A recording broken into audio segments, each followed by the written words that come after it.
Hello, my name is Chris Holly, and I write and publish Endless Journey. Today, I would like to read to you a few parts of a story I wrote recently called The Ring and Other Strange Objects.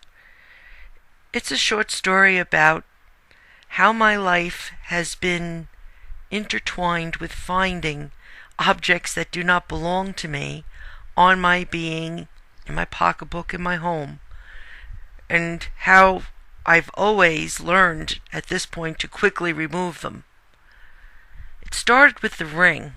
When I was a young married woman, I went shopping with my sister and returned to become extremely ill after our shopping trip. I was placed in the hospital, returned back home, doing badly, and no one could figure out what was wrong with me. I could barely stand or walk. It was a terrifying time. One night, while I was laying on the couch as my husband was feeding our small child, I looked at my ring as my hand was throbbing and hurting.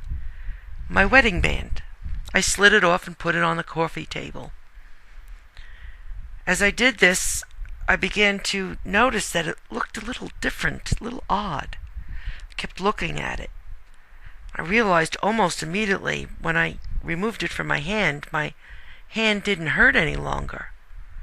I picked up the ring and I looked at it. And I looked at it. It was very similar to mine, almost identical, but there were differences.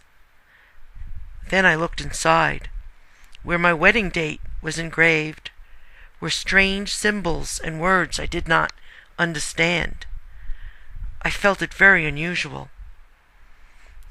I showed it to my husband. It upset him. He kept questioning me, "Where is your wedding band?"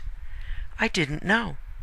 I did try on jewelry at the department store, but why would someone want my simple band and send me home with one so similar yet so different? It was confusing. The story goes on to say what happens and how we dealt with that first unusual experience. My life continued on. Finding objects became part of it. Getting rid of them became part of it too. There was another time I was out with my friends for a birthday luncheon. Just the girls. In my pocketbook I found a small, extremely shiny box. It was made of some type of metal. It was very heavy for its size, which was about half the size of a deck of cards. It had a top and a bottom. I tried to open it as we sat there at lunch, celebrating my birthday with my best pals. It was held tightly closed by what seemed to be some type of force. The more I pulled to open the box lid from the bottom, the more it seemed to pull together. I handed it to my friend Eileen. She tried with a knife to pry it open. It seemed to jump from her hand, which left a little red mark on her hand. I picked up the black box again. This time it started to vibrate and hum, a low, growling, sickening sound in my hand. I dropped it on the table.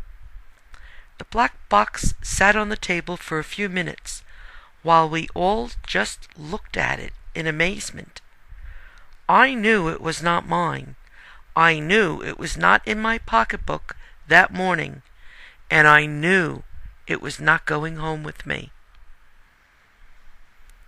To find out what I did with that black box and the other objects I found on my body over the years, pocketbook or in my home, visit my blog and read my stories. Read about sauces in the summers, the beast behind my closet door.